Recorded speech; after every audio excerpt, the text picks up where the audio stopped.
I'm going to call to order the public hearing on the 2020-2022 budget. Written comments read by clerk? None.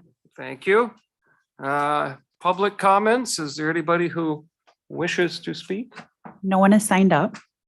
Anyone wish to speak? I guess we offered that. Anyone wish to speak to the budget? Anybody wish to speak? Hearing none, I'll look for a motion to adjourn the budget hearing. Supervisor Baker, second by Kinnard. Any discussion? All in favor of the motion to adjourn, signify by saying aye. Aye. Opposed? Motion carries. We are adjourned for the budget hearing. I will call to order the board meeting, and we will have the Pledge of Allegiance followed by prayer.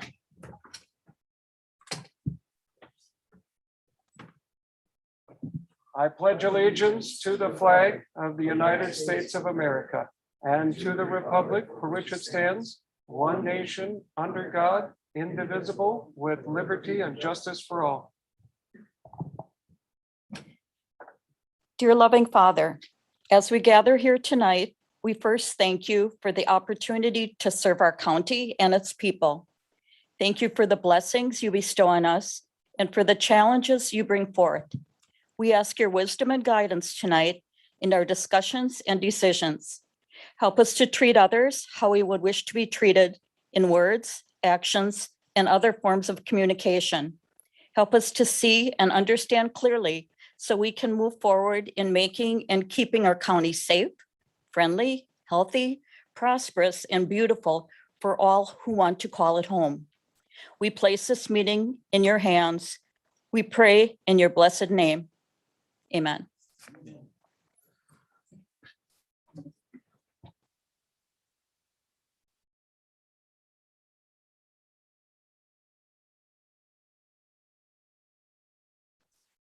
Roll call.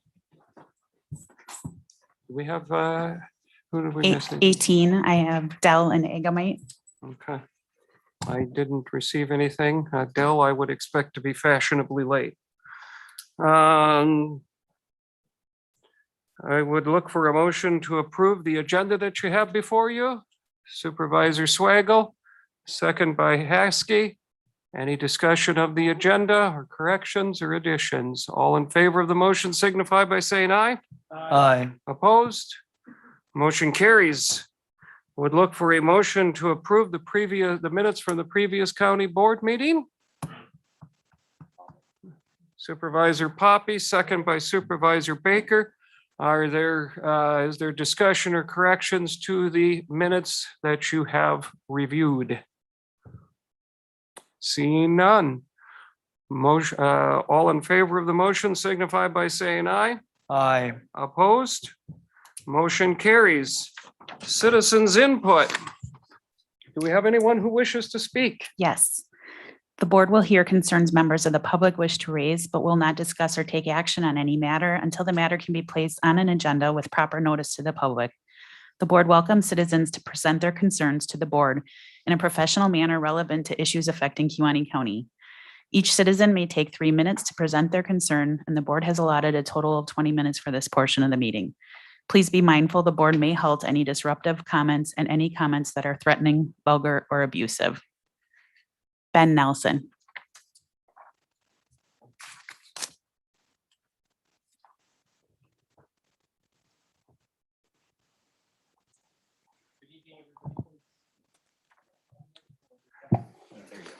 All right, now everybody can hear me. Good evening. I'm just here.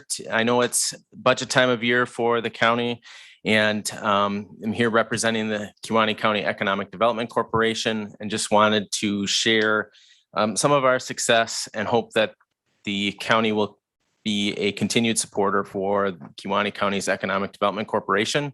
It's been a very good partnership for us long term. I've been in the role since February, just as a reminder, and just some of our progress that we've had over the 8-9 months that I've been here. We've completed a new strategic plan. We have completed 40 business retention and expansion visits to date, so that represents about 1,600 employees in the county. We have 8 more scheduled here yet this month and 11 more that are in coordination right now. So those are providing us our key metrics and data points to make sure our strategic plan is aligned.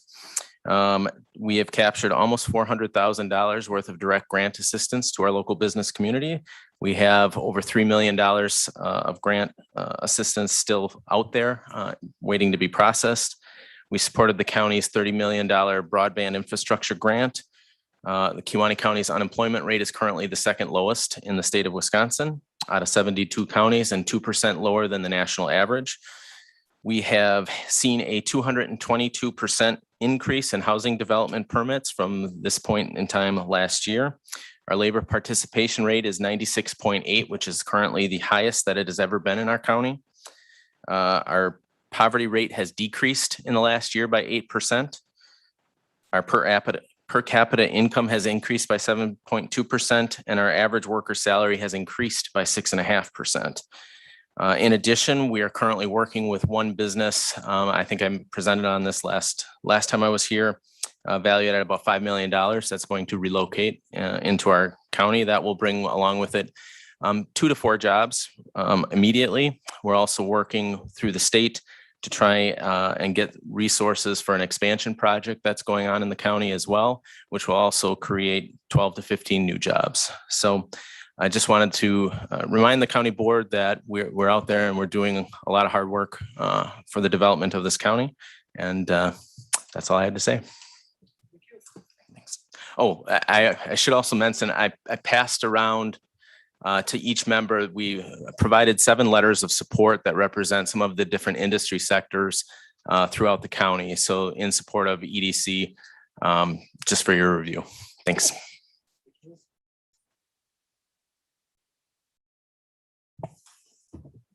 Does anyone else wish to speak to the board? Anyone else wish to speak? Seeing none, we will move on to appointments. I would request a motion to take, we'll take them separately. Yeah. Kewaunee County Veterans Service Commission, Rick Phillips. Motion? Supervisor Swagel. Second, Augustine, discussion? All in favor of the motion signify by saying aye. Aye. Opposed? Motion carries. Kewaunee County Library System Board, Kathy Pavich and Donna Thomas. Move to approve. Romden, second by Baker. Discussion? All in favor of the motion signify by saying aye. Aye. Opposed? Motion carries. Nicolay Federated Library System Board, Mark Teske. Supervisor Teske, second by Baker. Discussion? All in favor of the motion signify by saying aye. Aye. Opposed? Motion carries.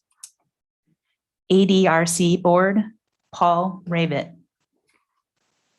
Motion, Lizansky, second, Kroll. Discussion?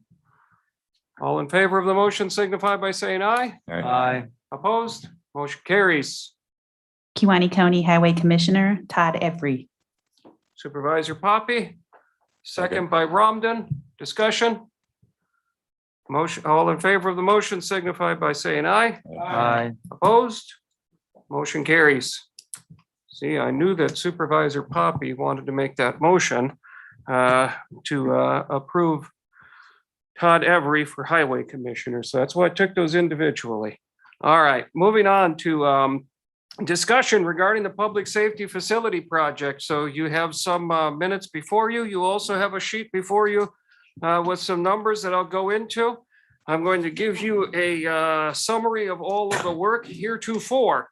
A lot of time has been put in on this, and basically the committee has looked at three different areas, three different points. The first was inspections on the current facility, okay? We looked at what the cost would be for repairs to fix immediate needs on the current facility or near immediate, what the jail inspector is identifying. And based on the estimates that we were able to receive, the largest of those areas was the roof, but plumbing, some other things would be, we feel could be completed for under $500,000. That would take care of immediate needs. Okay, so, but also under that, it should be noted that we received input from the jail inspector. And the jail inspector has advised, strongly, I think I can safely say, that she feels that is not a good long-term solution.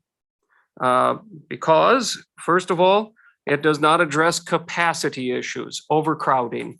So that approach would not address overcrowding. And second, it does not address safety and liability issues. And then it should be noted under that, my point, the jail inspector is not going to leave us alone. That's a very important point under that particular approach that we looked at. So that brings us to the second area that we focused on and spent some time on and getting information on. And while all of these are summarized in minutes, the hours of time that it takes to get the information and to get it to those minutes is pretty extraordinary. So we looked at the contracting of prisoners. We could get 5-year contracts from some various other counties to take prisoners. However, the downsides to that are that you would still have the operating cost of the current facility. You still have to have, that holding area, that booking area. So you would have the cost, the operating cost of the current facility plus an additional $1 million a year for staffing and transportation. And we felt that that $1 million is certainly, we believe, a very comfortable figure, that would definitely cover it. However, obviously, then that would, over time, that would actually exceed the cost of building over time. Obviously, take some time, but it would eventually exceed that cost. So therefore, it would only be a short-term solution. So then we reviewed the space plan. This is a good news, bad news thing, okay? The good news is that we were able, and John Kane was willing to work with us, as well as Samuel's group, working with them and spending a fair amount of time on this. We were able to find, as you see on the sheets, $3.1 million in savings. That's pretty impressive. And I would, by the way, I want to add too, those that would say, well, my gosh, if we had approved going to phase 3 way back, that's inaccurate. There was no time frame that we had ever considered that we would have proceeded at this point. So those costs, those additional costs that I'm about to talk about, we would still have those. The only difference is we wouldn't have the savings that were discovered. So a lot of good work was done. $3.1 million in savings, and I want to thank Supervisor Poppy and Supervisor Baker on this. Supervisor Baker, with his background, did some really incredible work. Right down to counting the number of bathrooms and locations. I mean, that was pretty impressive. The bad news is all but $500,000 of that 3.1 has now been lost to inflation. Nobody, when we started this, could have imagined that we would be seeing like this past month, 5.4% consumer price index increase, inflation just getting out of control. But that's where we're at. So when you look at those numbers, that's what you see. And so you look at the current budget. So you see, if going to the numbers that we would have had at the last time that this was brought before the board, you'd be at 17.1, down from the 20.2. If you go with the current budget, we would be at the 19.7 with the 15% overall increase. The estimated 2022 budget, that's what if you were to approve in time for that, you'd be at the 22.7. What they're estimating for 2023 is 26.1. And only God knows if that 2023 number is going to be accurate or not. I keep hearing that, inflation like this, and I find this comforting when every time I go to the grocery store, to the gas pump, that this is a sign of a good economy. It doesn't feel like it, but that's what we've got. Also should be noted that we did discuss remodeling the current jail. We did discuss remodeling that and an addition. We did not pursue that. We did not pursue that to any length. The reason for that was because it was felt that the cost, just based on the initial conversation we had, we felt that the cost would be substantial and approval from the jail inspector would be difficult. So those are the areas that were discussed. And you have some of those numbers in front of you. So this brings us to two questions. We're going to discuss these here tonight, not action tonight, but I'm hoping that we can get some kind of a general direction here, so that we kind of know where we're going from here. So there are two questions. I'll read both questions before I open it up to discussion and any questions that you have. First question is, do we go ahead? Do we believe that we should go ahead with the jail project based on, the information that we have been able to obtain? What does it look like if we don't? But do we go ahead with the jail project? That's the first question. If the answer to that is yes, then the second question becomes when, how? So there are three options under that. Do we go to referendum in November? That was kind of an original plan that had been talked about. What does that look like for costs based on these numbers? Do we try to speed it up going to referendum in April? Or do we not go to referendum and this board simply approves? Now understand, we have discussed this in the past. The issue of not going to referendum in the past, it has been discussed that we had to go to referendum to approve the 4 positions that would have to be added for the operation of the jail. The board has never needed to go to referendum to approve construction, but obviously, if this board would never approve building something that you couldn't operate. That would be a little nutty. However, I have talked to Mr. Felt. He does believe, in fairness, I'm putting these out there for discussion. He does believe that we can, within our current budget, we can find those 4 positions. So you could build it and you could operate it. Those are your three options. Now understand, now why would we consider doing that? I know everybody here likes to avoid decisions, especially not everybody, but hard decisions for sure. If you were to go ahead, if interest rates, this is the other thing that you need to be having, looking at on the horizon. Interest rates are the one thing right now that are really good. You know, the interest rates haven't gone the way of energy costs. They haven't gone the way of pork costs and so many other things, okay? They haven't gone up by 30%. So what we're looking at for interest rates now is really good.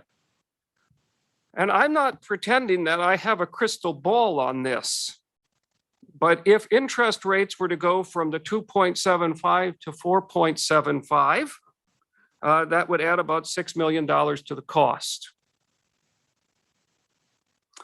So let that sink in for a second while I discuss another point that I have on this, and then we could talk about what we think. I'm hoping we have a little more precise information on what this should cost the taxpayer specifically, because that's what people want to know.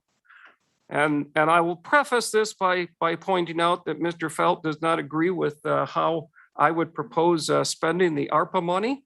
There is $4 million in ARPA money, and Mr. Wisnicki, I believe I'm correct in saying that ARPA money, or maybe that's a poll question, I believe I am correct in saying that could be used. That $4 million that we have received, because the federal government is got a printer in the basement and they're just churning out more, bucket loads full of money. So we have $4 million that could be used for this, correct? Not saying you approve of it or you like the idea. That it is could be used. As long as we report it as lost revenue, yes, that is correct. We'd be losing revenue. I was thinking if you're qualifying it as infrastructure, low-income housing, I think it qualifies for low-income housing as well. Infrastructure, any number of ways. But there is $4 million that we've already received one payment. We would receive another two. There is $4 million that, this is kind of a once in a lifetime opportunity that you could direct towards this, rather than whatever other pet projects that we might come up with. I mean, I don't know, what would you do with $4 million worth of cleaning supplies? So there is that. And also, Mr. Felt and Mr. Kunish were going to have an idea, because we have had really good administration these past years, and our financial house is in really good order. We do have not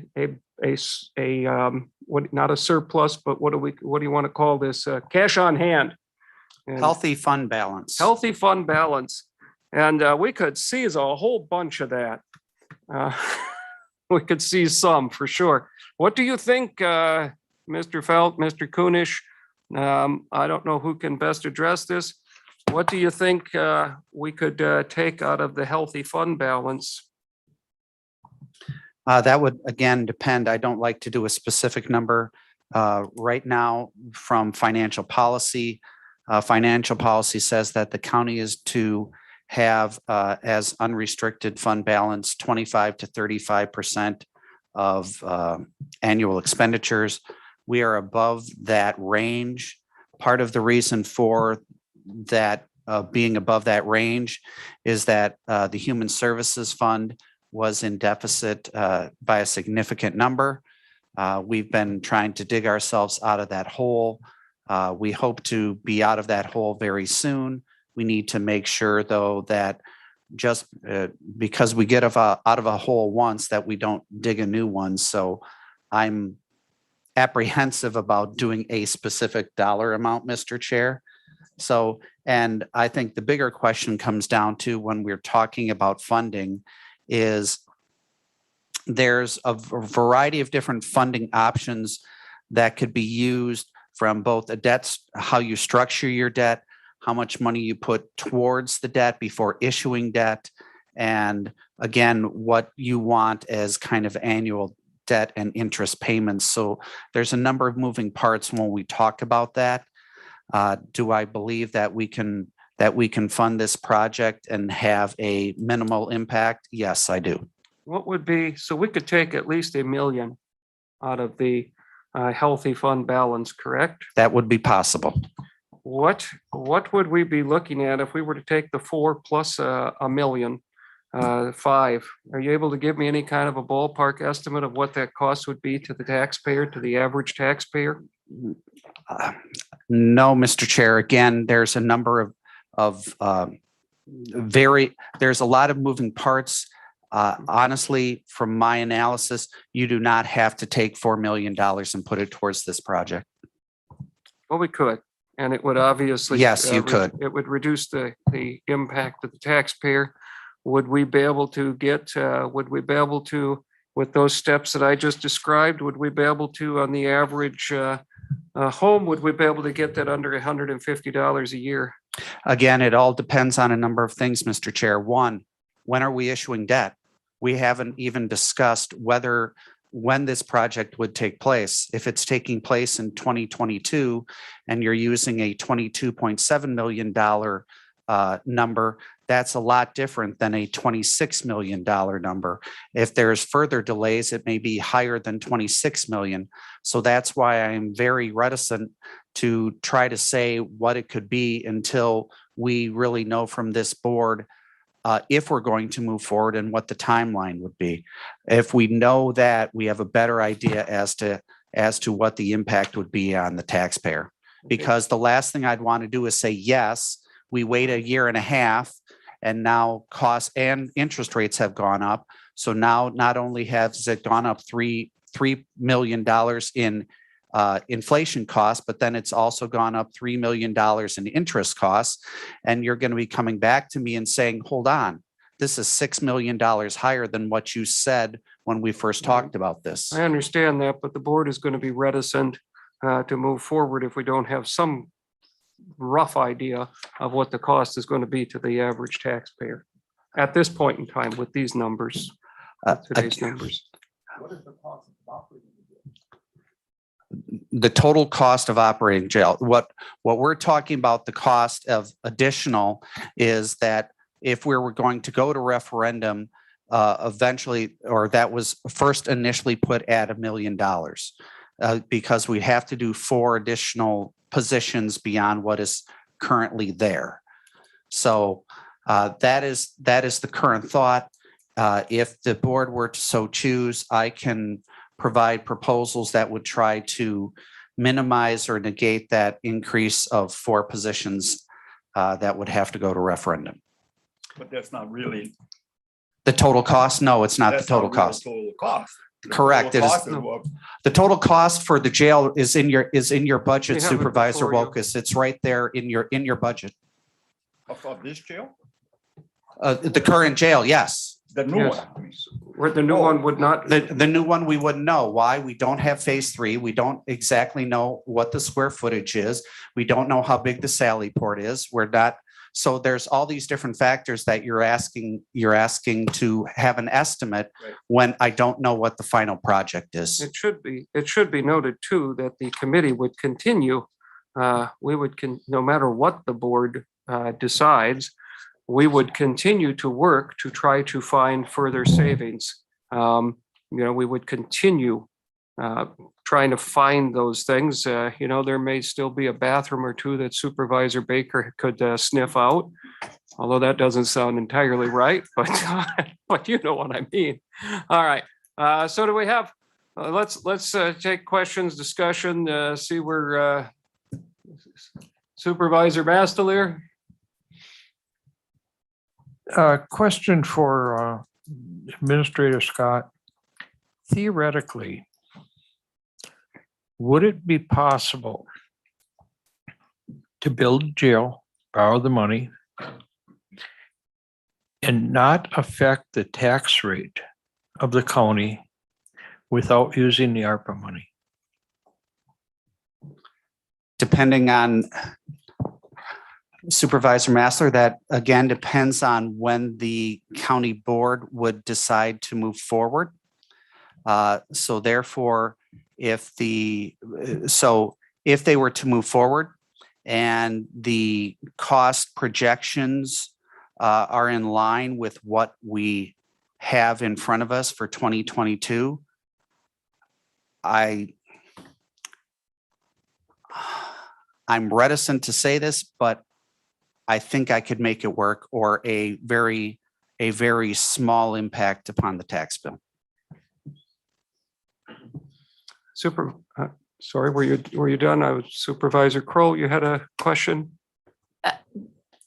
I, just like John Massler just said, if we could just, you got these numbers in front of you, so can you get a little bit closer for those taxpayers that do have those questions? I understand you're saying an estimate and it's hard, but can you say, if we do it currently, what would we kind of be at? If we don't do it currently, what would we be at? Because I think there's a lot of people out there that are like, oh, we see this 22 million or this 18 million or whatever it is. And they're not getting their questions answered on what it's going to be in their pocketbook, from their pocketbooks. I can understand that, Supervisor Kroll. The reason why I am so Reticent? yeah, I won't use reticent, but yes, I'll use reticent then.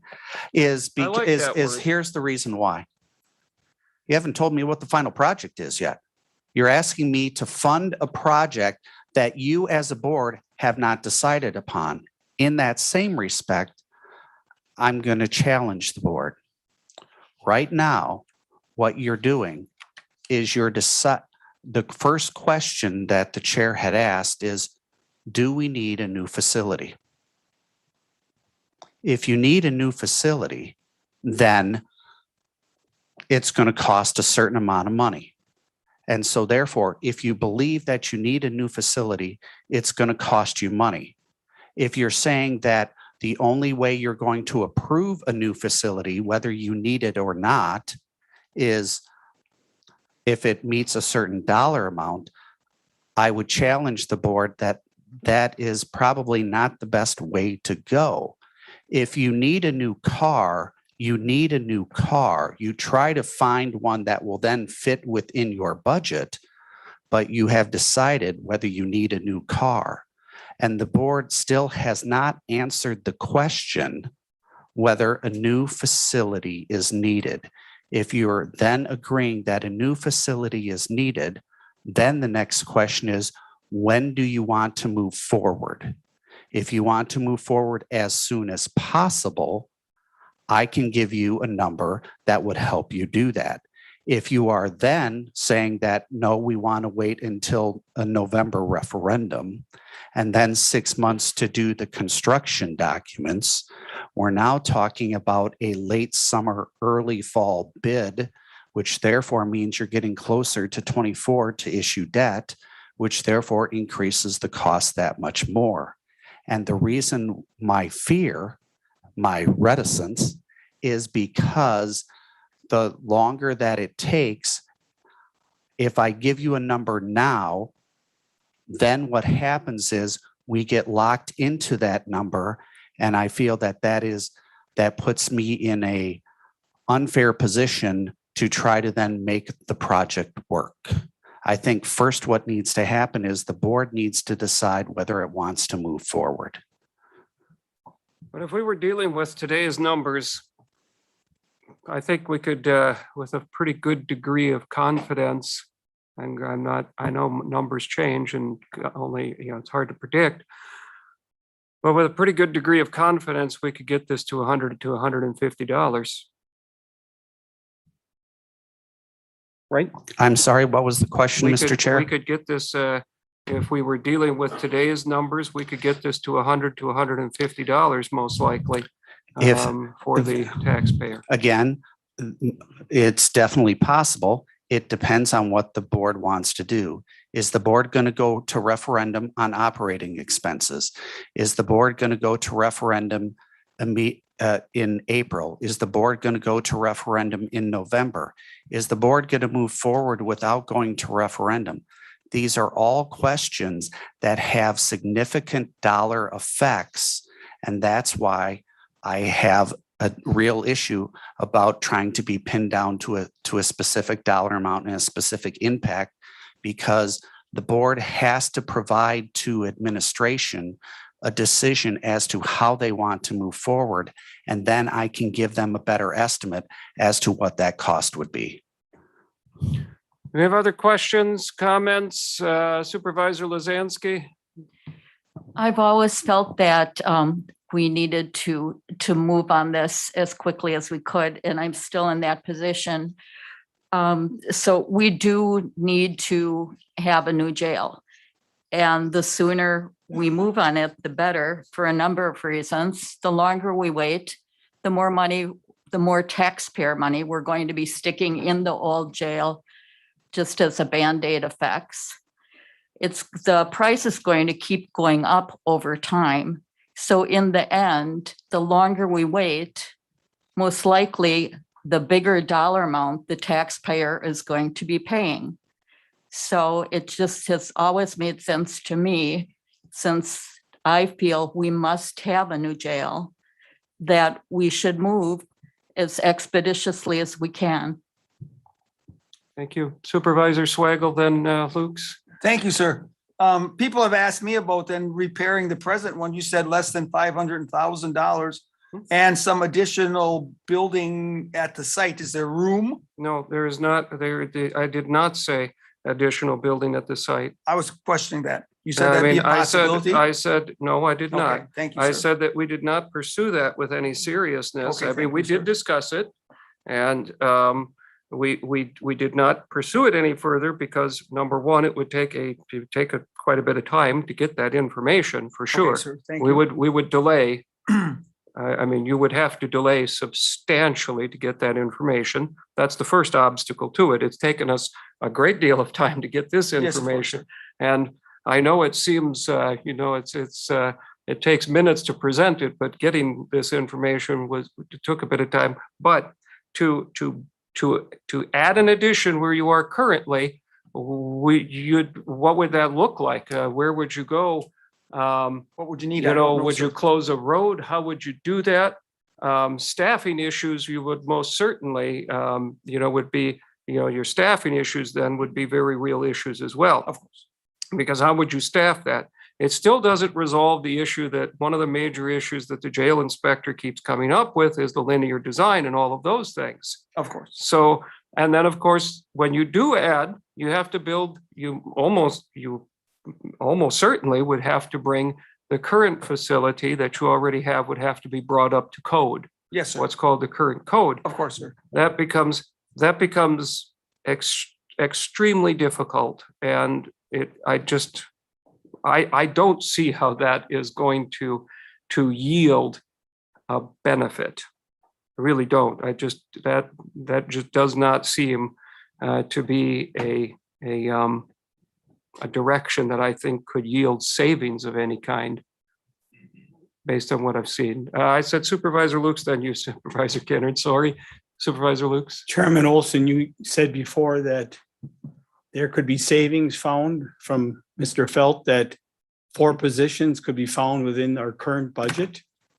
Is that how you explained it? I did, yes. How could you go into more detail, Mr. Felt, how that would be possible? I'll let him speak to that in a second. I would say, first, I would say if this board said, we've got to find the money within the current budget, well, and we'd have to find the money within the current budget, right? So go ahead. Yes, Mr. Chair. In fact, because administration works at the behest of the board, if the board were to say to administration, I want you to forward proposals as to how to staff this jail without going to referendum with additional positions, then my job is to provide you proposals. If you're asking me to go into specifics, I will not do that at this time, Supervisor Lukes. And the reason why is when we're talking about staffing and what may therefore be reorganizations or cuts or the like, to talk about that now as potentials but not realistic is unfair to the staff to provide a bunch of anxiety that may never come to fruition. And so therefore, I would not want to be putting something forward that the board may or may not seriously consider. And we would not be looking at, terminating. We would be looking at, retirements and reorganization. Depending on what it is and what the direction is from this board, I may have to do any and all of those as proposals to the board. That's what, whether I agree with it or not is irrelevant. If the board directs me to provide proposals to the board, then that's what my job is to do. Supervisor Kennard, Scott, question for you or Paul. How long is this debt being spread out for? 20 years. Okay. Second thing, I've been through multiple referendums in the last 15 years from 8 million, 6 million, 28 million with different things I was on.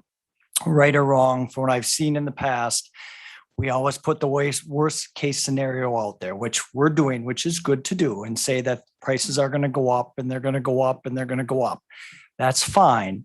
But what I've seen in the last multiple referendums that I have been part of, we've come out with a lot more bang for our buck after in saving. So just let's not all get scared about this and think it's going to get worse. It might get better. So That, and again, who knows? if I may follow up, Mr. Chair, and you make a good point, Supervisor Kennard, in the respect that we're trying to predict the future. It could be, 12 months from now that concrete prices go astronomically high, or that wood is at an all-time low. We can't predict the future in that respect, which is, again, the cost will be the cost, and I hate to say it that way, but the more important part is, first, does this body believe that a new facility is warranted? Supervisor Vollenweider? So I am of the belief that we need a new facility, and remodeling the existing facility is not in the county's best interest. Listening to the chairman more or less saying we could be at $100 to $150 impact to $100,000 property. Is that what I understand? 200,000. 200,000. Okay. That's without using county funds. I'm throwing out using the 4 million in the ARPA funds and roughly 1 million from county funds. And I'm just curious what the cost would be if, because I know the administrator is a little, what was the word again? reticent. Thank you. And regarding to using some of those funds, whether it be the $1 million out of the county funds or the $4 million out of the other. We have a 5.9 million balance and the Understood. Healthy balance. And, I do agree with him wholeheartedly. We don't want to, rifle that only so much. And this isn't the only high dollar item that's going to be coming before us, of course, either. So having said that, if the administrator, do you have a number on that? Yes. Roughly? I know you're being a lot of hypotheticals tonight. yeah. I apologize. Well, let's hear it. Here's how I see it to begin with. If everything falls into place, $22.7 million, 2.75% interest for 20 years. Yeah, everyone's writing. $1 million towards operational costs, which would have to be a referendum question on a $200,000 home. Again, if everything falls into place. Yep, I'll get to that part. We're looking at about $150 on a $200,000 home. Now, I want to be careful again because of how we're moving forward with this is also how we structure the debt.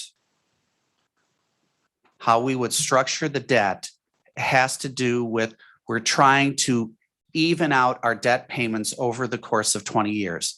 Does that make things slightly more expensive? Yes. But the reason why we do that is we already have 3 debt issues out there that, 4, one will be done this year, correct? Is we have 4 debt issues out there and eventually those debt issues will fall off. And so if we structured out evenly, when those debt issues fall off, we would fill that in with what would be this 22.7. And the reason we would do it that way is to keep those debt payments level. If we did it as a normal standpoint, we would have a spike. We would be going from 1.5 to 2.6 for the first 8 years. And therefore, the effect that that would have on property tax bills, I'm not willing to recommend. Are we paying a little bit more by backfilling it a little bit later? Yes, but I think that is more palatable, not only to the board, but to the taxpayer. So could we possibly do something if everything falls into place at $150 on a $200,000 home? It's possible. Are there other things we could possibly do to lessen that impact? Yes, possible. I will continue to be the broken record and say, but the board needs to decide first whether they want to move forward with the new facility. On that 150 estimate, are you including the 4 million in ARPA funds? I am not. So Bring it just down to further. continue then, Mr. Chair, then I believe that we do need to move quickly on this. I support an April referendum, but we need to go to the phase 3 to make sure that we've got the necessary information to put forward with the referendum.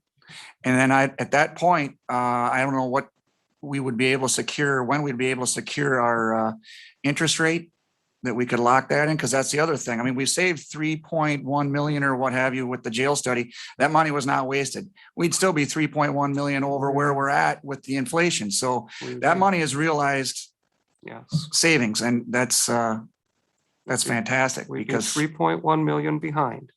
But in April, I mean, if you hold off until April, I can't make. well, how long is a predictions on phase that. 3 study going to take? My initial discussions with Mr. Kane from Venture Architects is roughly about 90 days, 3 months. Other questions, thoughts? Comments? Supervisor Teske, you have the floor. Usually April elections are not very well attended. And if you have a referendum in April, the people may not come out. They may and they may not, because April is usually not a real big election. Is that right, Jamie? It depends It what's on the depends what's on ballot. the ballot. Well, this would bring out an extra 2 or 3. Other discussion? What is, there wasn't a motion. I didn't hear a motion. No, there's no motion tonight. It's discussion only. Can't be a motion. What would you like me to have on the agenda for November? Supervisor Yonke, you got a thought? We should answer your questions. Yes.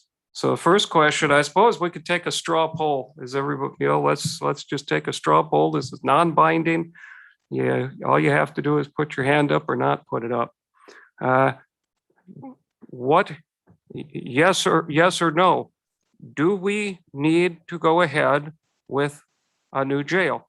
If so, if you agree with that, if you're not saying how, when, if you agree that we should, put your hand up. Okay. That's pretty, okay, thank you. That's pretty, that's a pretty clear direction, yes. That's all, I think that might have been the same as wireless. So that's pretty clear direction. I guess then the next question becomes how we wish to go about that and when. So maybe I should ask the difficult question, and I think I might, is there any appetite for going forward, with the board saying, okay, this needs to be done. It's not going to be cheaper. And we can find the operating within current budget. Let's go ahead right now without a referendum. Okay, how about November referendum? Okay, Supervisor Baker thinks that's a good idea and Supervisor Romden. So we have two. How about April referendum? Okay, so my impression, I just have a question. yeah, go ahead. From town, being in town, I think a referendum has to be 70 days before that. We'd have to have the question by January 25th. Oh, we got lots of time. So what I'm getting is you want me to have on the agenda on the November agenda, we'll go forward, we'll bring forward a motion for phase 3 and April referendum. You know, those will be the motions I'll be requesting. And if you decline those, then, you know, there'll be a lot more discussion in November. And yes, sir. Just clarification. Yes. Referendum is strictly for the 4 people, correct? Has nothing to do with building the jail. That's our choice as a Yes. board. Well, Yes. however, yes, but if the board could decide we wish to send it to referendum. That's been the discussion in the past, is that the board would avoid making the decision. Well, that's a question then that we need to ask the board also. Are we doing it on our own? And are we concerned about what happened 20 years ago to the board of getting recalled? Is that part of this? Or are we moving forward and doing what we think is best, the group of us? Well, what would you like me to have on the agenda? My understanding at this point is that we want to send this whole thing to voters in April. That's my impression. At the jail also, not just the 4 people. That's my impression. Am I Okay. misreading? Yes, sir. I thought it was something we wouldn't do is build a jail without getting the approval for the staffing. So that kind of renders that decision that if they approve the That's true. staffing, they approve the jail, even if it's not specifically The on. only way that referendum you, question. well, right, the only way that you could avoid that would be if you found the staffing within current budget. But it sounds, my impression is that this board wants to go to referendum, period. So I guess if you put that you're requesting the referendum for staffing, you are correct, then they're pretty much, you know, is the board going to say, we're going to build this jail, please approve the staffing? Would the board approve building the jail if the staffing was not going to be approved? That would be the board's prerogative. I mean, we did it in Illinois, I can tell you. We built an entire prison. Look up Thompson Prison. It sat there for years, empty. I mean, millions and millions of dollars. They hired people to go in and flush toilets every week. You know, so it happens. I don't think we'd do that here, but we could, yes. I think we want to be clear to the people, the average 80-year-old person that is going to vote. Mhm. And so we need to be clear of what they're actually voting on. I Yeah. mean, they Yeah. need to know, are they voting for Yeah. the 20 million? Or is that already decided by us and they're voting for 1 million? Because that Well, I- makes a difference so we don't confuse people. My impression from what I'm seeing here is that we want to bring this whole thing to referendum in April. At least that's what I'm going to bring. I'm going to bring a motion for that. I'm going to have that on the agenda for November. And this board is either going to approve or disapprove that. And if we, you know, and that will determine. But as part of that, obviously we would put phase 3 on the agenda then as well, because if you're not going to, obviously, if you plan to go to referendum, you would want that phase 3 to be moving forward at the same time. It would be illogical not to do it. Supervisor Romden? What does phase 3 at this point have to do with the 22 or $26 million that you are going to be asking people to? Right, good question. Phase 3, you asking the cost on it? No, I'm saying, why do we need phase 3 Yeah. prior to? The reason that we would need it is because it would it would give us greater ability to continue to work towards finding savings. That would be an important part of it.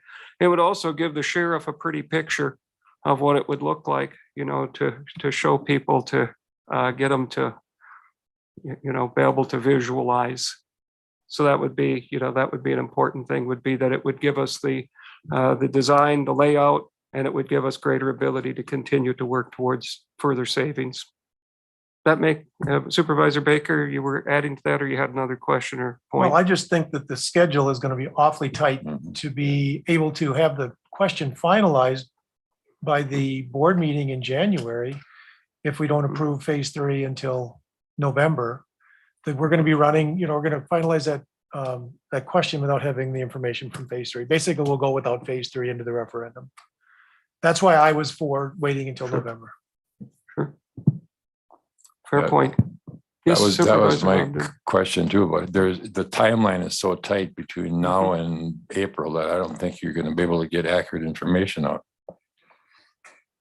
Yep, fair point. Any other questions? Any other discussion on this? Anything else? Supervisor Gillett? A lot of what ifs, but if we were to go to referendum in April and it fails, is there, can you provide a little more feedback on terms of cost from the jail? I wrote it down, the supervisor, providing feedback for the jail or the lacking of the current jail.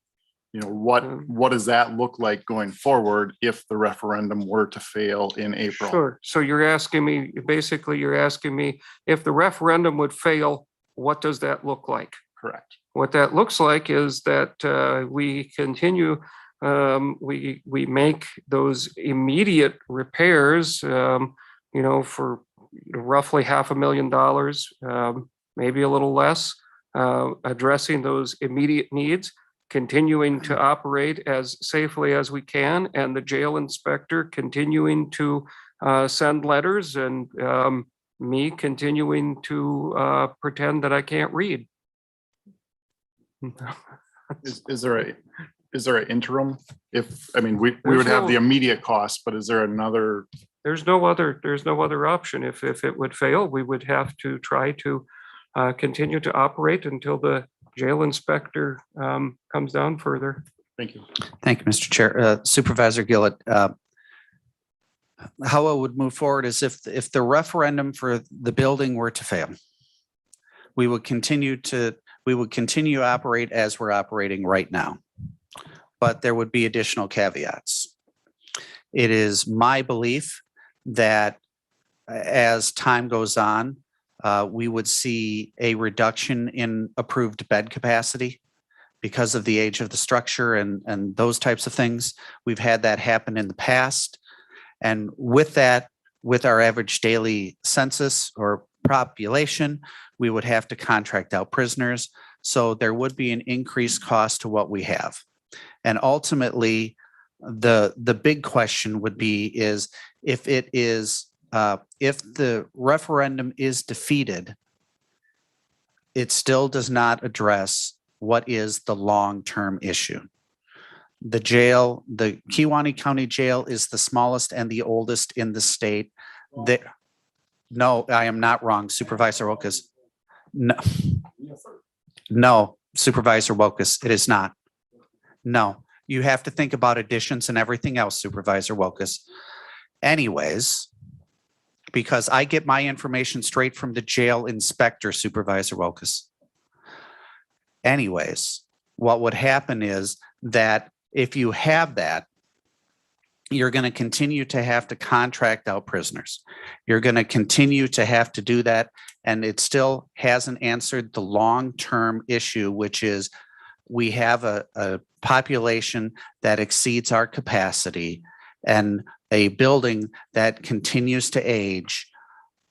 When would a new facility be approved to address those issues?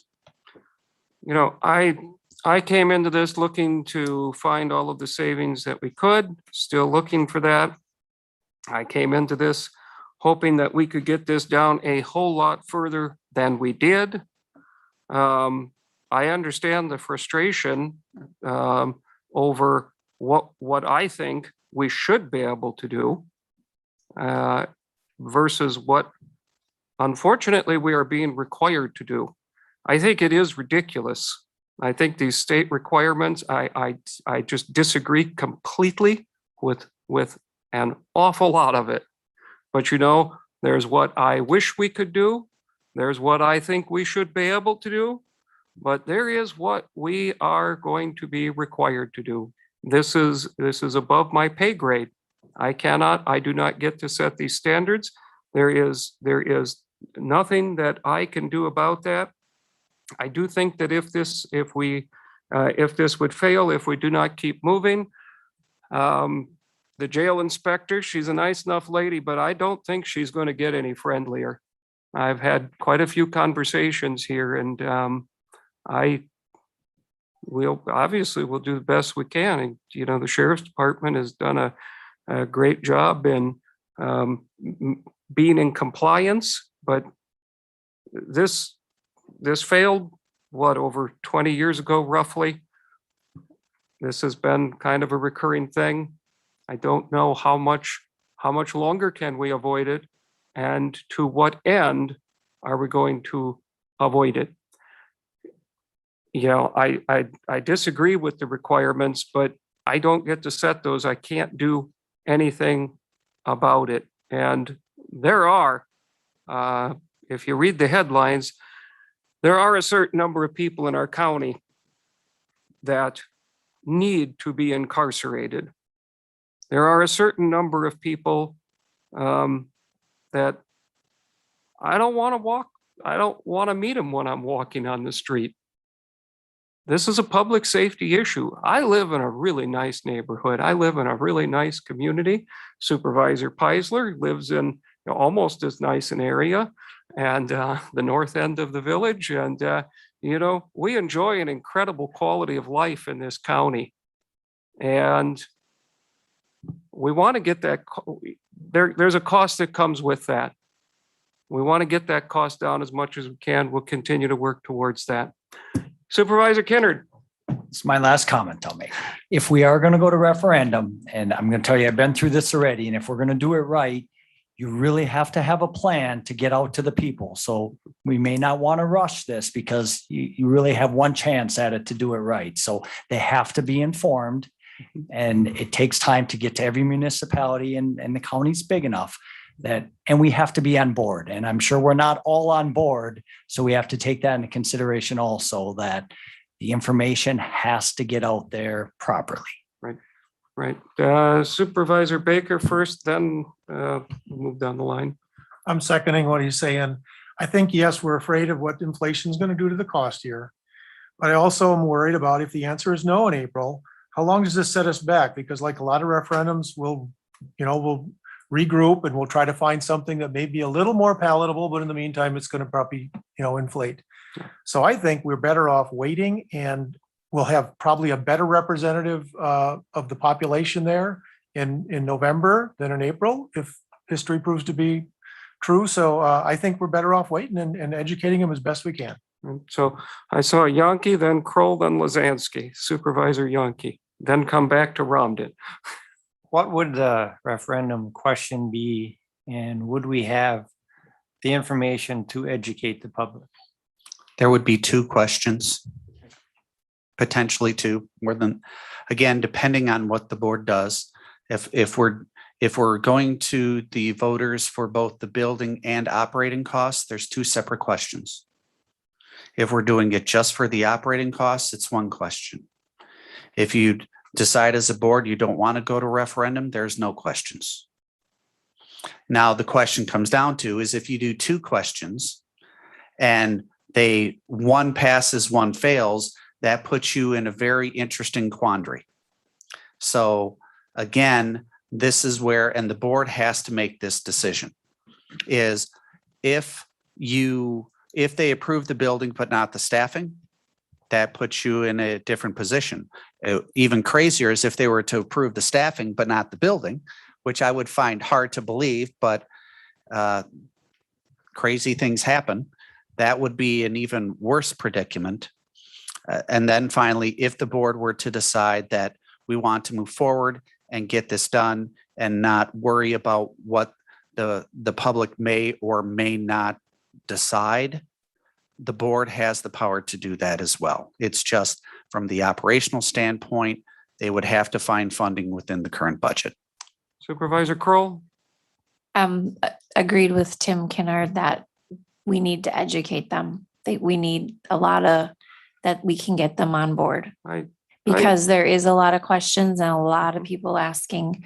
And I know you talked about the savings where we could pull.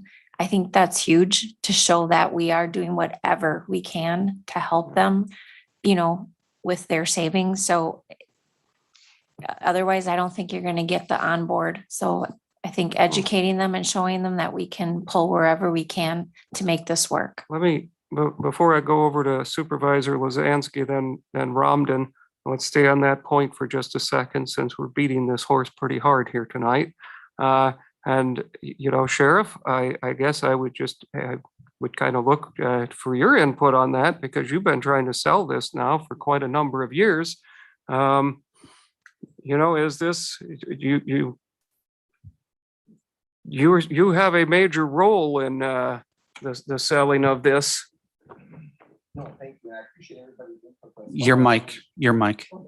No, I'm on. I appreciate everybody's input this far, and I truly appreciate that raising of hands that we're all in consolidation. We need to swim in the same direction. Been working on this for about 6 years now. Since we started with the National Institute of Corrections, doing a lot of the data searching, a lot of the evaluations of our local criminal justice system, all the components that work together that are affected by or affect the jail. And I do agree with Supervisor Baker in regards to that timeline. We need phase 3. And I've always said that. I know you've probably heard me to nausea, that does give us not only the renderings, the pictures that we talked about, to your point about being able to really inform the public, but to Supervisor Wolkes's question about operations, that's also a deliverable of phase 3. So we can start to really refine not just the cost of the building, but what does that look like? Because it's hard to nail down right now. We're running a 50-year-old building with the infrastructure versus a newer building. There's a lot of things that have changed in 50 years. So all those things together. But yes, the selling of it, April would be a disservice to the community. It would be a disservice to everything that we've put into this effort, because we've done so much work, and then we're going to try to speedball it. And I think we do have to slow pace this down the track if we're going to be successful, because we're only going to get one shot at it. To Supervisor Gillett's question, what does that look like? And I think we all have to be prepared when we're asked these questions about yes and no. There's a yes, and there's a not now, right? It's not no. Because as you stated, we're going to have to regroup very quickly and reapproach this. We cannot walk away from this for another 30 years or 20 years. That option's off the table, right? That option's been off the table for quite some time, but we're limping through it. So again, when we talk to people, we need help in them understand there's yes and there's not now. And that not now, when we talk about these incremental numbers, that's what the not now looks like. Instead of 22, it looks like 23. Or 24, or 25. So they need to be all in as well and understand the implications of that vote. Yes, and not now. And not now is going to bring a cost with it, because we don't have the option of no. And I think that's very clear. I mean, and I don't want to try to bully anybody or try to force a decision, but that's really where we put ourselves over the last 20 years since it came up the last time, and 50 years since we built, that really we don't have the option to just wipe our hands and say, well, we tried, let's come back in 20 years. Really not an option. So I think we have to be honest with the community, what that means and what's on the table here. And I'm willing to be a part of that conversation. I look forward to working with everyone, that we're all in this together and we move this down the path. And I'm optimistic. I mean, again, I've been out selling this thing left to right, Monday through Sundays for the last 6 years. And I see the support in the community. They get it. They get it. We got to put a little bit more faith in our community. They get it.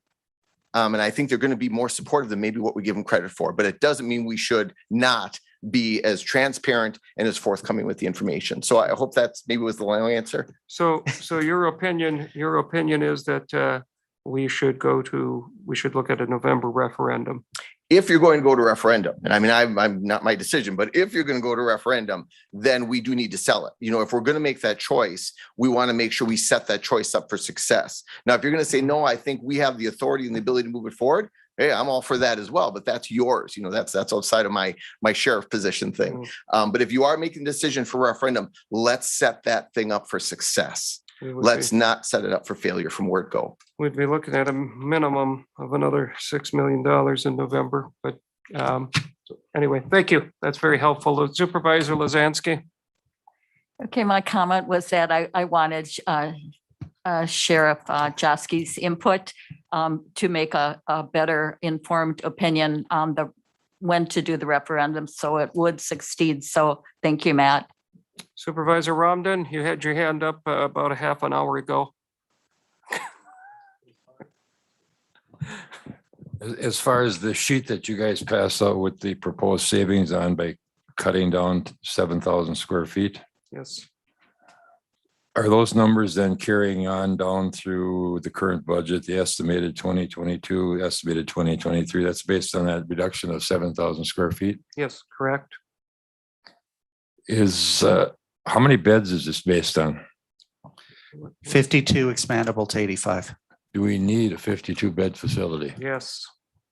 Well, Supervisor Baker thought we could get it down just a little bit, but the difference in the cost, what was the Supervisor Master, or Supervisor Baker, what was the difference in cost in that construction? You know, it was about $1 million. So you're roughly $1 million to go down to us. What was the reduction in bed number? It was to 40, was it? I think it was to go to And- 40s to the 70s. And I felt there were pretty significant issues on what that did when we went down to that. In fairness, Supervisor Baker would give the counterpoint on that. I don't know how far we want to get into that, but it was about $1 million. And I know that is an issue that I really find irritating, that we do have to have that. And the reason for it is because what the state requires for classifications is utterly ridiculous. But again, we spent a lot of time on this, and we don't have control over this, only to some extent, unfortunately. I mean, the control, when you reference control, you mean the number of beds we have to have? Yes, yes. It's not just the number of beds, but it's the classifications, because The classifications drive the number of beds, and the classifications, you know, it's kind of ridiculous. to give you an example, is you have three separate classifications. You have high, medium, and low for male, high, medium, and low for female. You could have medical. You could have a inmate or prisoner that does not identify with their biological gender. So there are multiple classifications, and because of those multiple classifications, there has to be a certain amount of separation, which therefore is why you want to have a certain number of beds that allow for that classification instead of you having to ship that prisoner out in contract. And it's fascinating to me, and I don't want to get into it too far, but it's fascinating to me that schools are being forced to allow people to use the bathroom of the gender they identify with, but in a jail, you know, that doesn't work. You've got to have separate classifications. It's to some extent it's frustrating, but yes, the bed number, the number of beds is driven by the classifications, and unfortunately, you know, I went round and round with I spent quite a bit of time discussing this with the jail inspector and what how we should be able to handle persons in our care.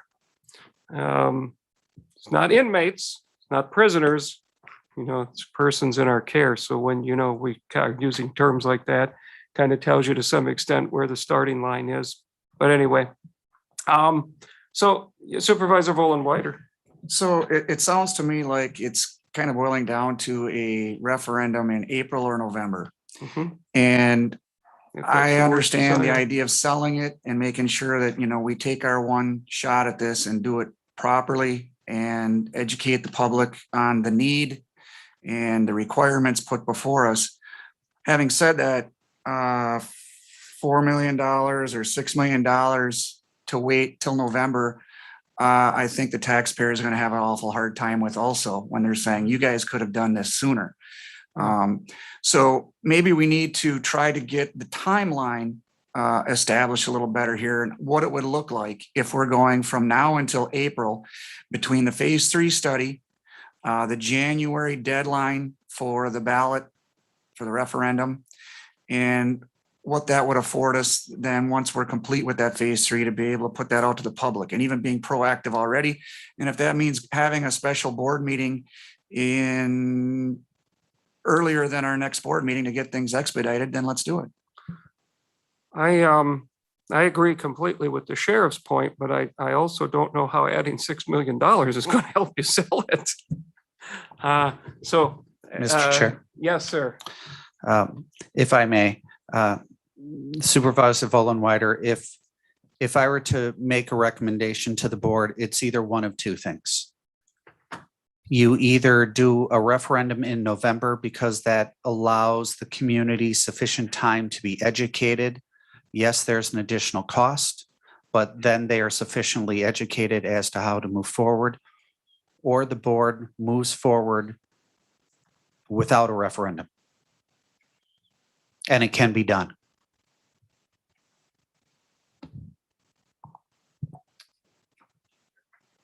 Oh, sorry, Supervisor Augustine, it's been You so know- quiet on this side, I stopped looking over there. I agree with Supervisor Vollenweider.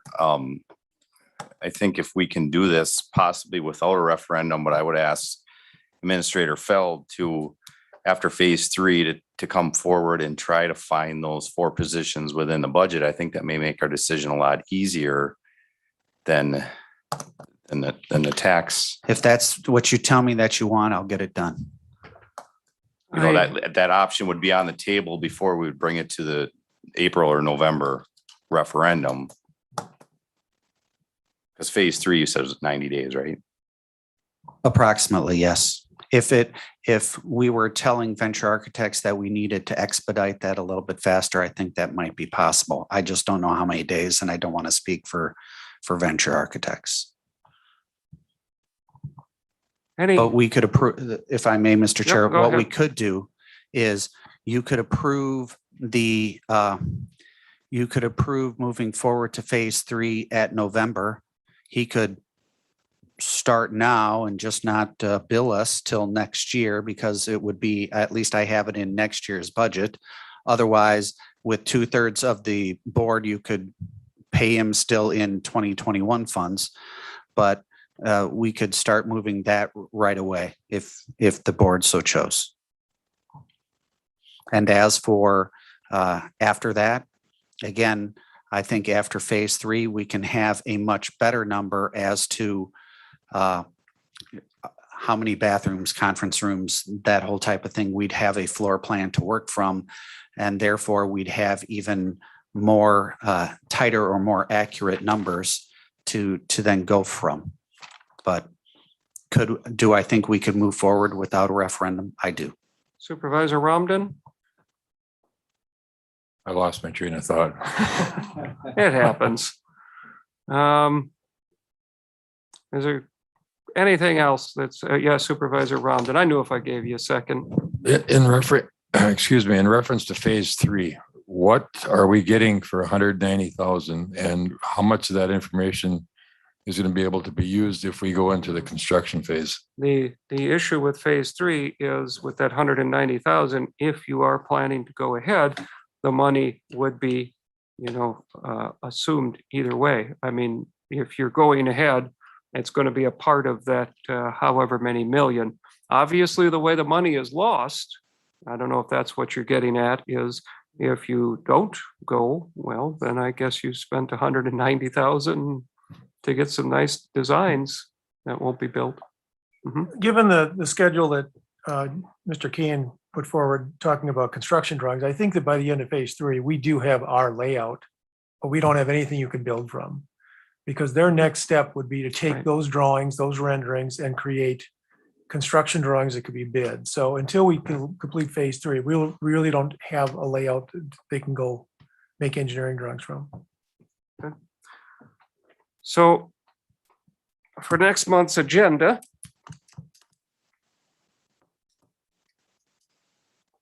I guess I'll have jail with a question mark. I suppose we could decide next month. I could put it as I'm thinking off the top of my head, I could put it as a series of questions. I could put it, I could put it down as building without referendum. I don't get the impression there's much appetite for that.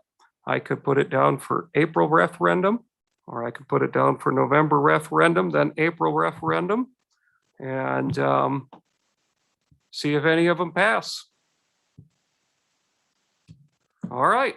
I would recommend you keep it broad so you can decide to do whatever you want to do, but, and I can work with you about That would be, sussing on the agenda item so it puts the public on notice. You're going to decide this, and it might Yeah, be I like any of that these idea. things.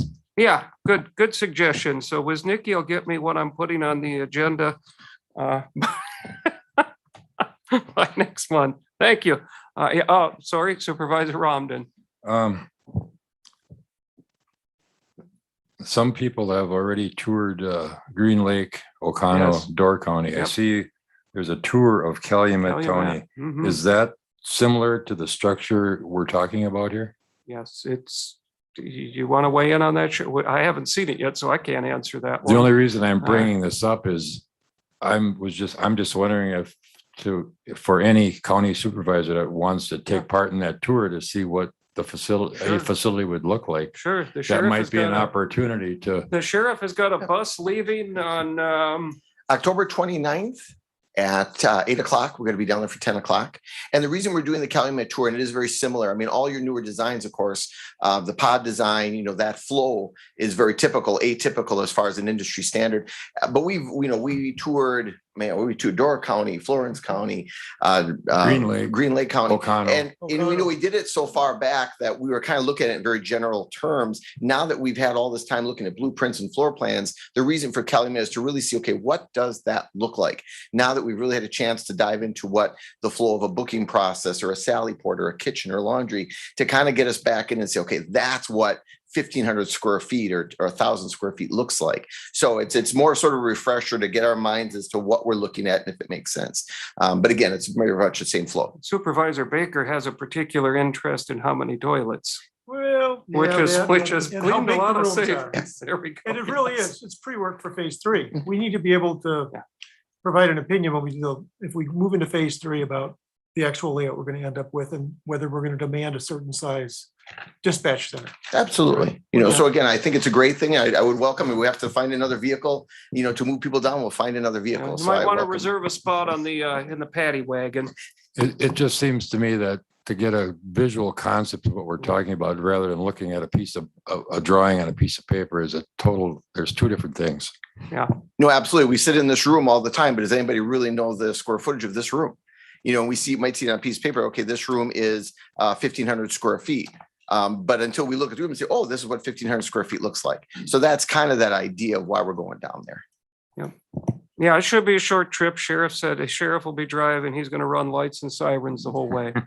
Anything else? Okay.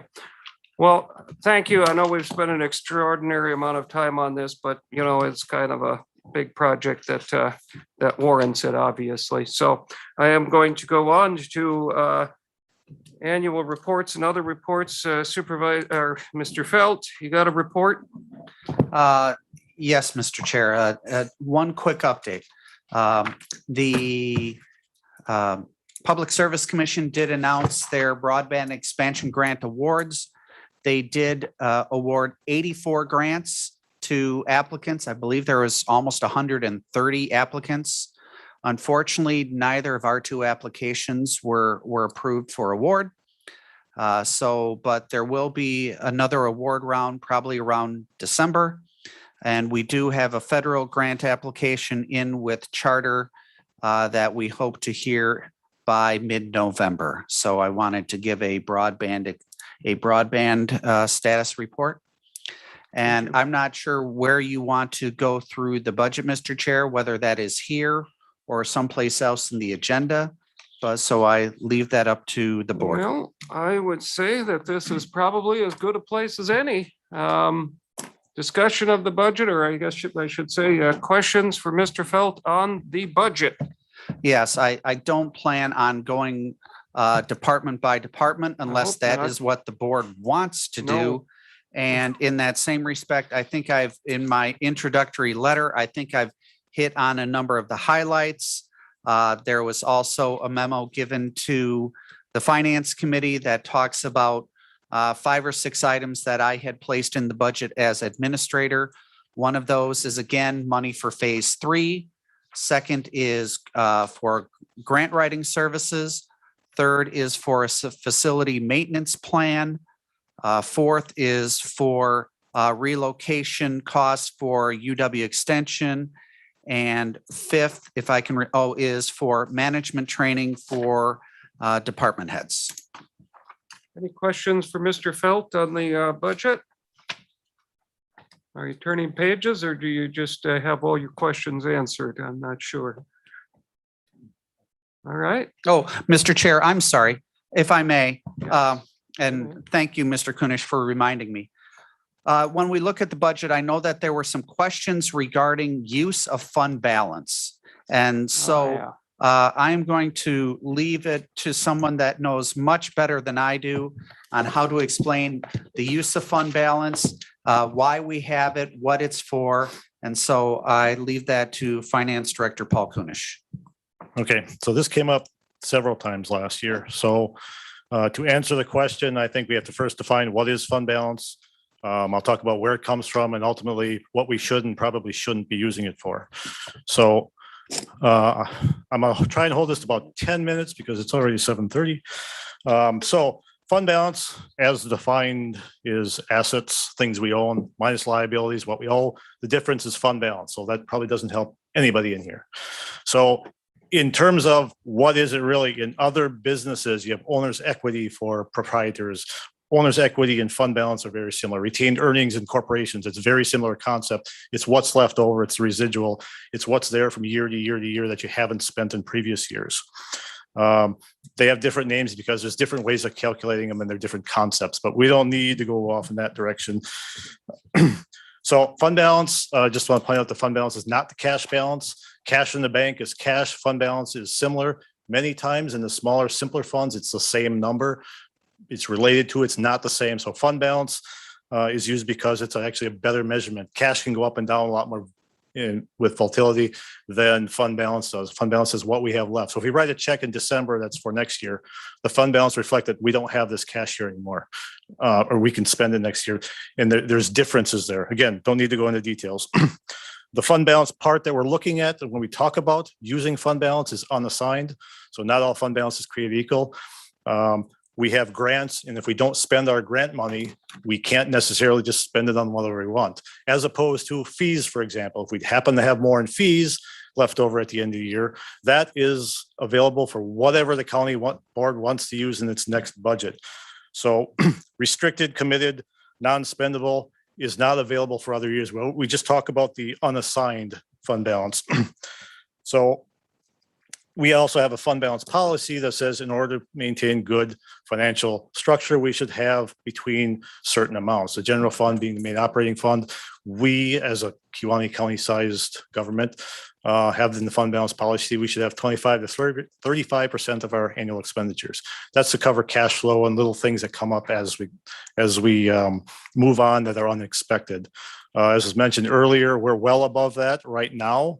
But we're looking at the general fund. If we have other funds, in particular, Human Services Fund is working its way out of a rather sizable deficit. We believe they're going to keep going, but in order to have the stability we want, we should have a little more in the general fund to cover that just in case it doesn't happen or it doesn't happen as quickly as we want. So sources, where does fund balance come from? So in any given year, we have revenue from multiple sources. We have expenditures going for multiple items. And at the end of the year, we get the audit report, we see we have revenue in excess of expenditures, as long as it's not some kind of externally restricted or we already haven't set aside, that rolls into the unassigned fund balance, which can be carried forward to other years and used for whatever the board wants. And I would say, as long as we stay in those ranges, it's perfectly fine.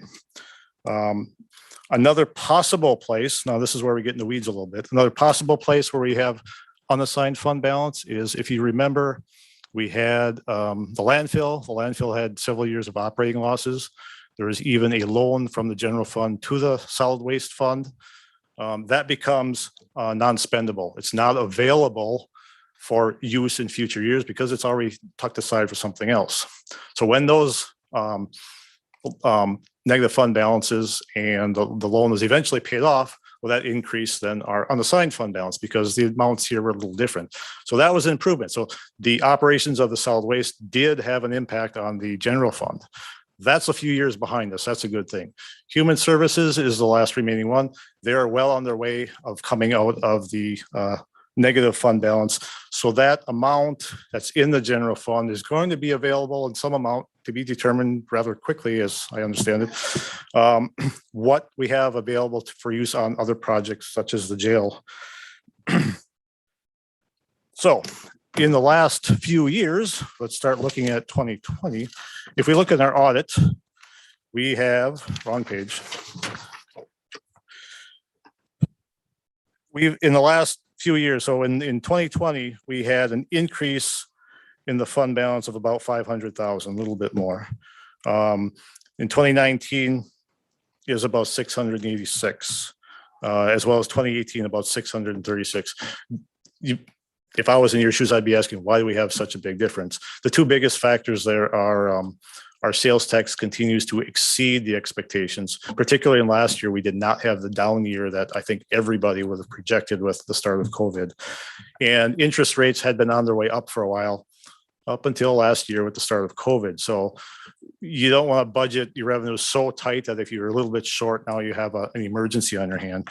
So we would follow those up and not budget for all of it, but they continue to exceed expectations, which was the largest part of those numbers. So in the last 3 years alone, the fund balance had gone up, well, by those numbers, about 1.5 million. Next part is what do we use it for? So the typical use, I just lost my here. Typically, you use it for non-operating items. Non-operating would be one-time things or nearly one-time things. Capital purchases is a good example. So if we have to replace, for example, highway is a perfect example. Every 50 to 70 years, you're going to have to replace a bridge. They're designed to last that long. And when you replace them, it costs a lot of money. Even I think it's 20% is costing a lot of money. So typically if you have a good fund balance, you can use the fund balance to pay for our portion of replacing a bridge and still be able to use your workforce and maintain the roads that we would have normally had scheduled for that year. But again, this would be one-time expenses. So if we're using fund balance and we're paying for operating supplies or wages, we're going to dig ourselves in the hole really deep, really fast, because, just like at home, money is spent a whole lot faster, a whole lot easier than it is filling it in. Once you spend the money, it's harder to come back. We have in the general fund, I didn't bring them up here. At the end of 2020, so our range for the general fund is 25 to 35%. We are about 60%. So we are above that range. Keeping in mind that human services, as little as 2 years ago, was about 1.2, 1.3 million in the hole. Now that issue seems to be absolutely on the right track, we have options for the fund balance that's above our target range. So this year, I'll just guess. This year we have about 300,000, 360,000. 362, 277. It's the front page of your introductory letter. It's also on page 1 in summary. So the 362 is made up of, I believe, 190,000 for jail phase 3 and related expenses. The highway is asking for 140,000 for additional road road improvements this year. And the rest are a number of smaller amounts, which I don't recall. It's down a little bit from last year. So we see $300,000 to say, where's it coming from? Well, we just put 500 in last year and 500 or 600 in the year before. So we stay in that range and we're okay. We spend it on things we should spend it for, not operations. We're still okay. Any questions? If I may, to kind of follow up on what Paul is saying. If you look at the very first page of your introductory letter where it says fund balance applied is $362,277. So the thought would be is that we're spending more than we brought in, but that's not the case. If you go from that to page 16 and 17 in your budgets.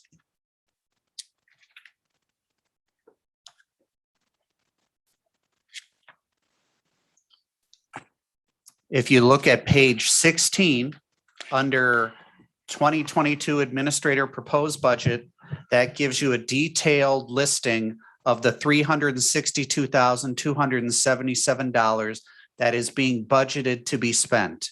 And as Mr. Kunish had said, those expenses are on one-time, non-continuing expenses. All right. Then if you look down at page 17, those are funds that go into the different fund balances. So typically what happens is we're having money go into fund balances. It sits there for a while. And again, Mr. Kunish's example regarding bridges and county bridge aid for towns is a great example where money goes into those funds, sits there for a while until the project comes due, and then that money gets spent. Or another relevant example is we get 500,000 from the power plant each year. And until we have a project such as broadband that we're going to spend it on, it goes into the fund balance. So the money comes in, it has to be a part of the budget because we know it's coming in. Until we decide what we're going to spend it on, it goes into the fund balance. Once you come up with a project, let's say another broadband project, we take it out of the fund balance if that year's revenue wasn't enough to cover the entire project. So again, the most important thing is when you're looking first at that number of 362,000 of fund balance applied, the most important thing to pay attention to is what are you spending it on? If it's being spent on one-time non-continuing things, we're okay. If we as a county start doing it for what is, normal operations, then we're going down the wrong path. As well as, are we still within or above our fund balance policy ranges? And I can say across the board, we are.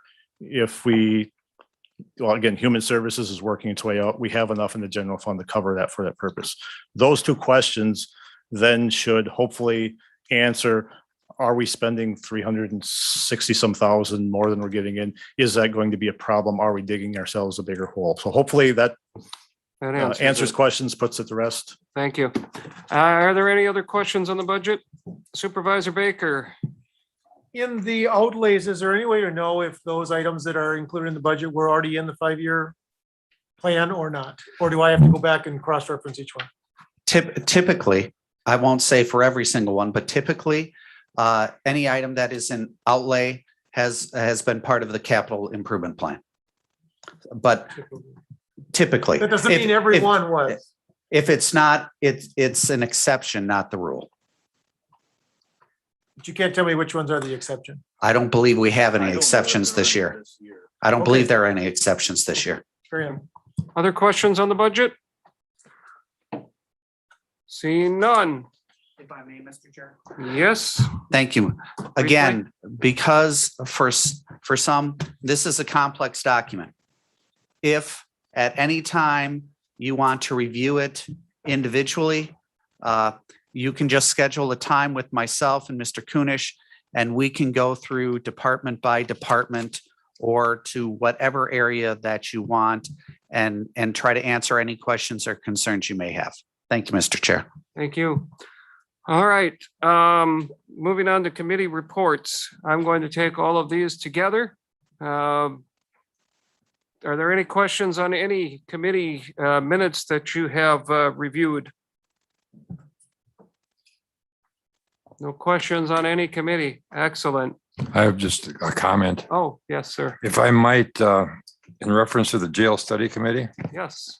would it be appropriate to make a motion to authorize any county board supervisor to attend the tour in Calumet County that would be interested?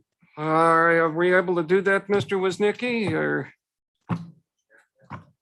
I can just do that? I think you can just allow it, All right, subject to. just make sure that you let the sheriff.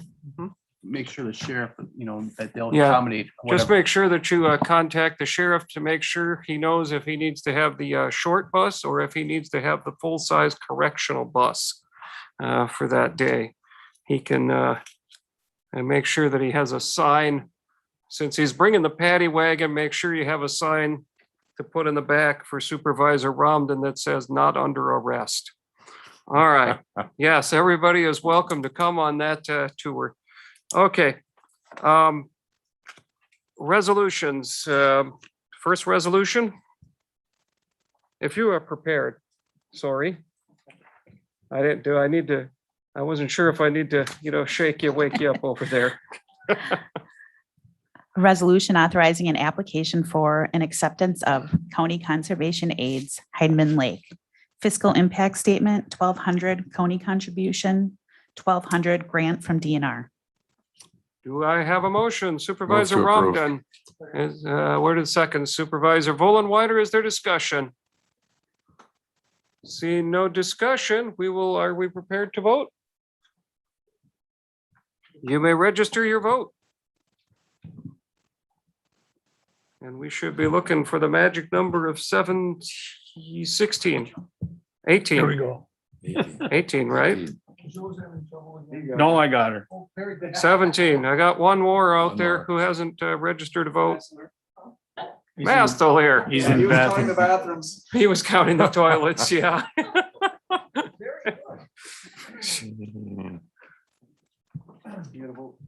Push button, John. All right, 18 in favor, none opposed. Motion passes. If you're ready for the next one. A resolution approving transfer of funds, budget adjustment, ARPA funds, fiscal impact statement, receipt of $1,984,532.50 in ARPA funds. Do I have a motion? Supervisor Baker, second Supervisor Kroll, discussion. Are we ready to okay, you're now ready to register your vote.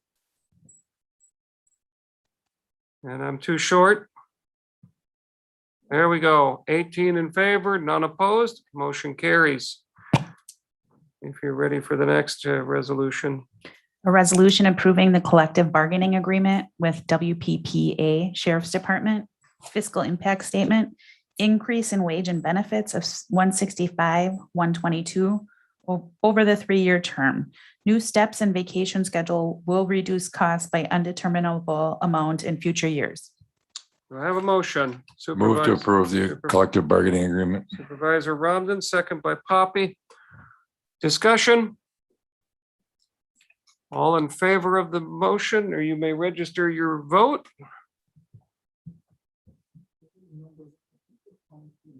I'm missing one. There we go. 18 in favor, none opposed. Motion carries. Consideration of ordinances at previous county board meeting. We have none. Communications. From Kenosha County pertaining to placement location process of Chapter 980, sexually violent persons in Kenosha County. From Sheboygan County supporting legislation to provide increase in criminal and ordinance violation surcharges. And in Door County, resolution requesting elimination of Badger Care eligibility cliff. So, Kewaunee County events. Supervisor Haskey has something. She seems very Okay, excited about. Yes, I passed out a flyer to everybody from Violence Intervention Project. On the 23rd of October, we're going to have a lighting ceremony that basically pays some kind of notification of people that have lost their life as a result of domestic abuse in the prior year. And we light a candle for each of them and say what happened on that. And we invite everybody to come and attend. It's very worthwhile to see this happening. Thank you. Supervisor Vollenweider. There will be a fundraiser event this Saturday evening at 8 o'clock at Classics in Kewaunee. There will be live music. I believe the band is Sinners and Saints. There's no cover charge. All the proceeds, there will be donations being accepted, and all the proceeds will be going to the Kewaunee Ambulance and Kewaunee Fire Department. Thank you. Anything else? Supervisor Poppy.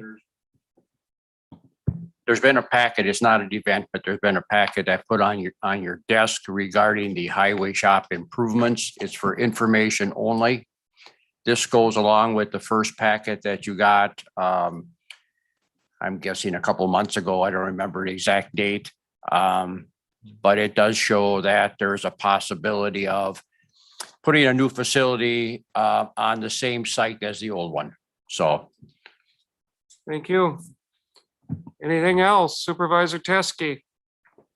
I'm just wondering, as long as Cindy Kinnard is here, she should give us an update on the virus in the county.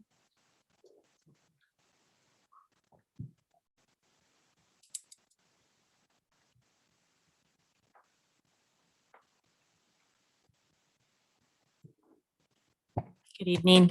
As far as COVID goes, we are seeing a slight decline within the last week. So cases were down about 25 cases as of last Friday. Over the past 6 weeks, though, we have had an incredible increase. So we ended up actually needing to hire 3 new contact tracers. So we're up to 5 contact tracers now to keep up with that, as well as our normal workload.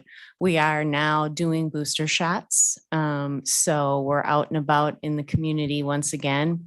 Every Tuesday afternoon and Friday morning, they're offered in our office. We're back out at every fire, rescue, CBRF, nursing home, school district, giving those shots as needed and as requested. So we're out on the beat again. In fact, I do have 4 additional doses if anyone's looking for one yet tonight. So otherwise, we saw mostly over the last 6 to 7 weeks, our highest caseloads were in the age between 30 and 49 and also in kids. So we're seeing it in school age kids and their parents. With the exception of last week. Last week, we did have at least 5 nursing homes or CBRFs that had outbreaks going on. So we saw an increase in the elderly again. Any questions? Supervisor Swaggle? Good afternoon. Were there any deaths reported in under 18? No, not under 18. Okay. Now, General Powell died and he was totally vaccinated, they said on the radio, and they're calling it a COVID death. Any comments? Anytime that someone passes away and has COVID as one of the contributing factors to their death, it is considered a COVID death. He also had Parkinson's disease, and he also was suffering from multiple myeloma. So he had contributing factors to that. But as long as COVID is something listed on his diagnosis at the time of death, it is considered a COVID death. Any other questions? Supervisor Lizansky? Yes. When is Moderna booster available? Sure. So it was approved through the FDA last week, but it has to go through the CDC yet, which will probably take place this week. And then beyond that, the state of Wisconsin has to give its formal recommendations out to the vaccinators within the state. So I would say within about 10 days to 2 weeks, we'll have that available throughout communities in Wisconsin. Any other questions? All right, thank you. Moving on, chair comments. I just want to say with the conclusion, with the approval of the union contract this evening, I am deeply grateful to see that end. It was my first, I don't know if anybody's been involved in a union contract negotiations. It's largely Supervisor Vollenweider. I think we could say largely unpleasant, but I do want to say that it had a very positive outcome. As Mr. Wisnicki said, it was quite a dance. It was quite a dance. And I do want to say, I want to express my appreciation to Supervisors Poppy and Vollenweider for their involvement in this. I do also want to express my appreciation in particular. I also want to express my appreciation to the sheriff and the chief deputy. Their knowledge of operations and expertise definitely was of great assistance in these negotiations, extremely helpful. And finally, I wish to express my appreciation to Mr. Wisnicki and Mr. Felt. They were the ones that largely led the negotiations, and I have to say the county was extremely well represented. I'm people that know me know I'm not often impressed. I was impressed. There were a couple of points where I was absolutely certain that we were going to arbitration, and they came up with a solution that protected the interest of the taxpayer and was able to get us into an agreement. Going into binding arbitration would have certainly been an unpredictable thing. We were very willing to do it. But this is obviously in the best interest of the county. And so I was very, very pleased. I don't think that the county could have been better represented. So I want to express my appreciation to all involved with that. And I can't express how happy I am to see it done and a 3-year contract. So that's a good thing. Dates for the next meetings. We already have November 9th set, December 21st set, January 18th is proposed. I would need a motion for that. Supervisor Romden, second by Supervisor Masterly. Yes. Oh, yes. Your mic, Mr. Romden. January 18th. Yes, you have a question on it. Well, the 18th is the Wisconsin Counties Association Highway meeting. So some of us may be gone.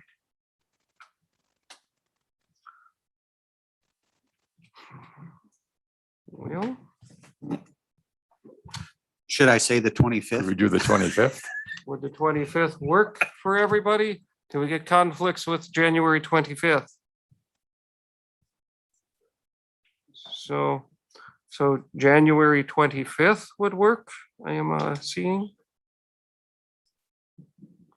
I would need a motion for that then. Supervisor Kinnard.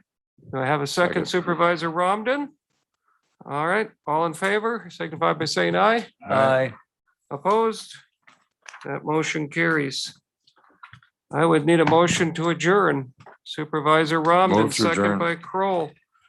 All in favor, signify by saying aye. Aye. Opposed?